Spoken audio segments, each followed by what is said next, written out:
Բարև ձեզ։ Ես ուզում եմ իմ դժգոհությունը հայտնել Yandex հավելվածի աշխատանքի վերաբերյալ։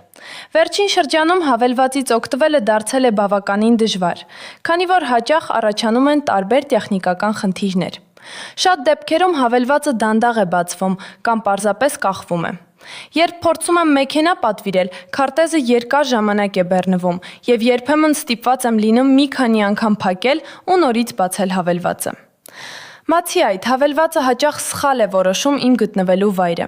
Դրա պատճառով վարորդը գալիս է սխալ հասցե եւ ես ստիպված եմ լինում զանգահարել կամ գրել վարորդին, որպեսզի բացատրեմ ճիշտ տեղը։ Նաև եղել են դեպքեր, երբ պատվերը հաստատվում է, բայց հետո հանկարծակի անհետանում է հավելվածից կամ չեղարկվում է առանց որևէ բացատրության։ Սա շատ անհարմար է եւ ժամանակ է կորցնում։ Մեկ այլ խնդիր այն է, որ ուղևորության գինը երբեմն փոխվում է պատվերի ընթացքում։ Սկզբում ցույց է տալիս մեկ գին, իսկ վերջում այն բարձրանում է, ինչը շատ անհասկանալի է։ Խնդրում եմ ուշադրություն դարձնել այս խնդիրներին, քանի որ դրանք լրջորեն խանգարում են ծառայությունից նորմալ օգտվել։ Հուսով եմ, որ հավելվածի աշխատանքը շուրելավվի։